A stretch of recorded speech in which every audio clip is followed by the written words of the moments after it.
Hi, I'm here today to talk about the Novatel 2200.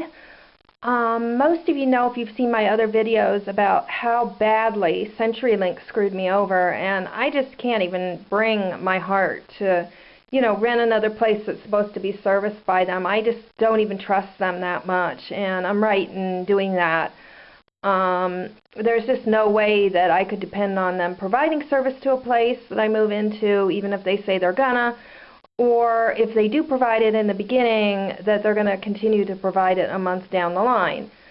So it's just not an option to deal with them. And being electrosensitive, I really need a landline and wired DSL. One thing that I've been looking into that some sensitives are doing, they're doing a wireless to wired connection, where they're having the wireless item far from their house and they're wiring it into their house. So I've got this device here that I'm trying out. It's a Novatel 2200 MiFi, and it's real tiny. It's like the size of a credit card case. That doesn't hold very many credit cards. And it comes with a battery that goes in the device, and the battery powers the device, and then you recharge the battery. I'm just going to leave the battery aside. I'm not going to use the battery. It comes with this thing that you plug into the USB so you can charge it with a standard wall outlet. Also not interested in that because I'm going to be on the DC solar. And that is the USB cable. The device acts as a hotspot, and it transmits Wi-Fi to, I think, up to 5 devices if I remember right. I really don't care because that's not the way I want to use it. It's a really bad idea for somebody who's electrosensitive to have, be using Wi-Fi. It just wouldn't work. I would have a mini stroke within half an hour. So what I am doing is plugging it in with USB. And what happens when you do that is you plug it in with USB and the device automatically powers on. You unplug the USB, it powers off. That's if you don't have the battery in it. And so that will be my on and off switch remotely from in the house. It will power it on and off through plugging it in and unplugging it. And there's another really nice feature. People are complaining about it because the Wi-Fi doesn't work when the USB is plugged in. I think it's a great feature. Being electrosensitive, I think it's wonderful because I'm going to use it wired, the Wi-Fi becomes disabled, and I'm going to have that thing far from my house anyway at a good distance. So that's what I'm going to do. I'm going to plug it in. I used it last night. It was pretty good. It was actually, faster at getting to pages and things, and everything loaded better than it did with my home DSL. And so now I've got my tester out again. And as soon as I can get the sound to come on, okay, it's got the sound on. This is my place. As it is now, between 1 and 2 green lights, just walking around, going into the canopy. When I get, far enough into the canopy, it gets quiet. And then here by the door, it's not as bad as it was the night that I had the mini stroke and did the video then, but it's still bad. And then I'm coming in here. I'm walking now toward where I'm going to put the Wi-Fi for the test. I'm picking up a lot more stuff because there's heavy-duty transmissions coming from next door. Next door is just way too close and I'm getting too much stuff. I'm going to be putting the Wi-Fi back in the box. So I'm going to go hook it up and I'll be right back.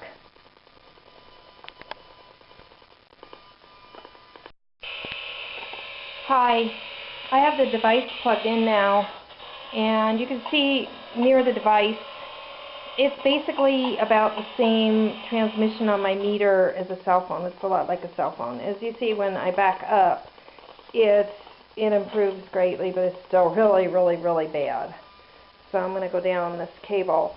This is a 10-foot cable, so it's not leaving a lot of room. I've got it going to the computer that's across the room, and that's where it plugs in there.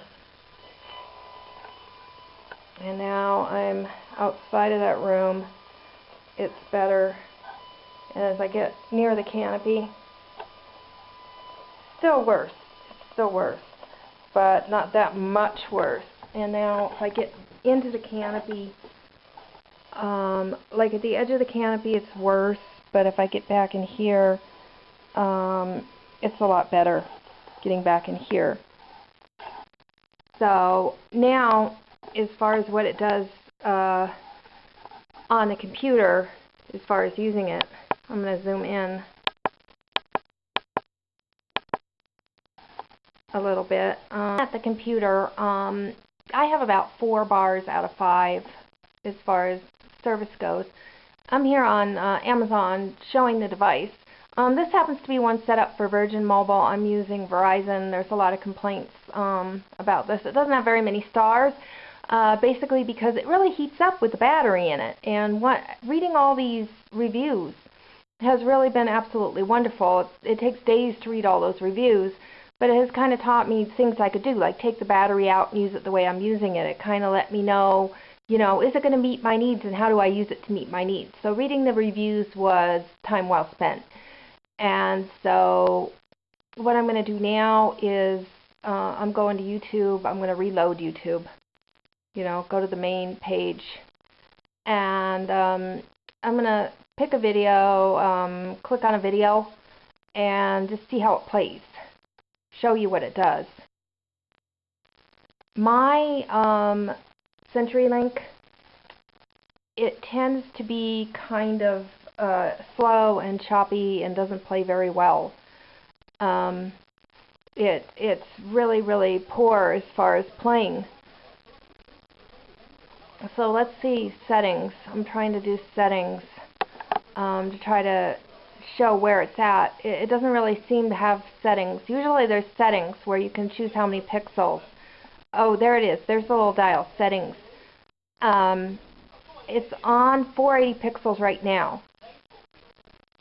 You see that he's really smooth. He's talking, he's smooth, he's moving. It's all normal, all good.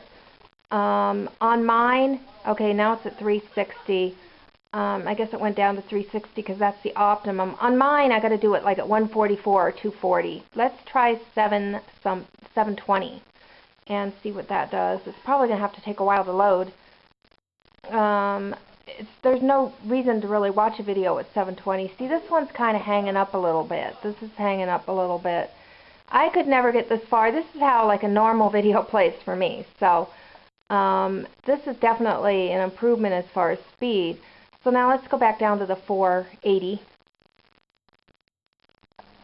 and do that, and let's see how that plays now.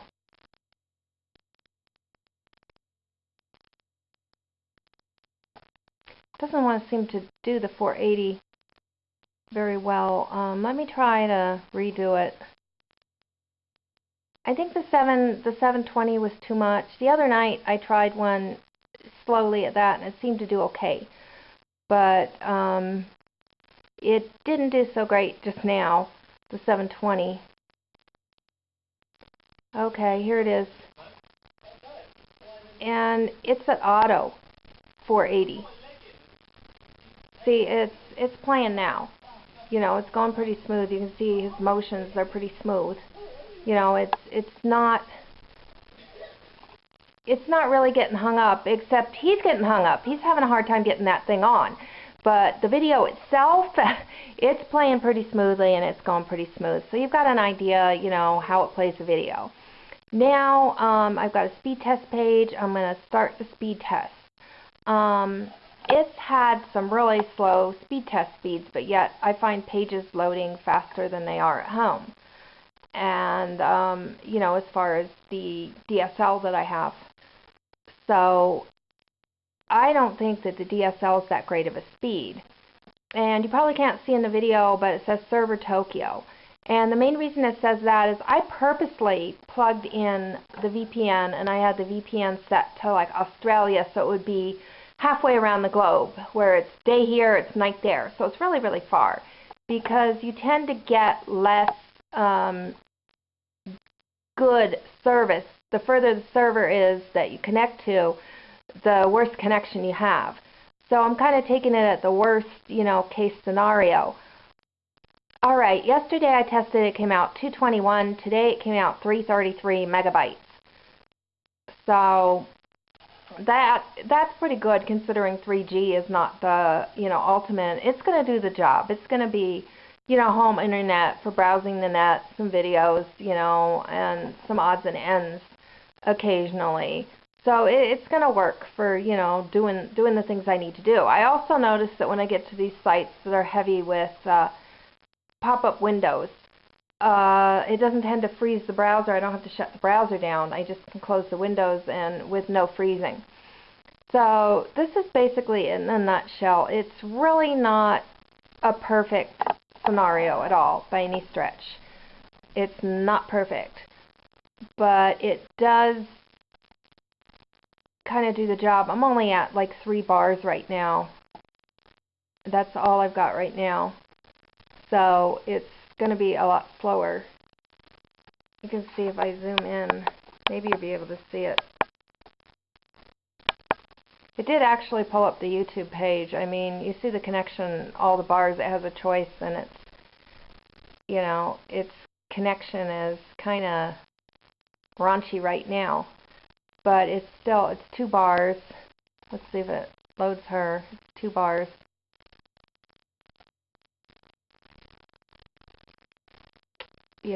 So it's going to be something that's going to kind of come and go.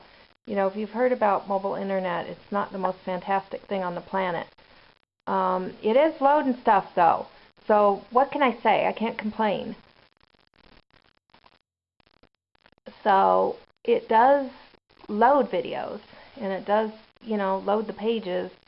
I can't say, 2 and 3 bars is impressive, but it's going to do the job. It's going to have the bad days and the good days because I've already researched into it. I'm definitely going to want a backup network, a second network like T-Mobile. I really don't want AT&T, so that's probably what it's going to be. And go from there. I think it's going to be pretty good.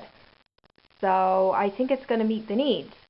Now I'm up to the point where I just kind of have to find out how I'm going to use this, how I'm going to instigate it. Because right now, with all the racket on my meter, I'm only 17 feet away. I'm going to need to be more than 30 to 50 feet away from my home. I'm going to need to have it, further away, a lot further away. I'm going to need to do the same thing for phone. So I'm going to need to have it in a waterproof container, and I'm going to have a container where it won't walk away, and I'm going to have to do the same kind of setup for telephone. So I would definitely appreciate if people in the comments would, if anybody has any ideas on how I can set this up, how I can make this whole thing work, where I can have it far away, have the, unit safe, either with internet or phone, I would so appreciate it. Just put it in the comments, your ideas, your advice. And if you like the videos, subscribe, hit like, and thanks for watching. Have a great afternoon.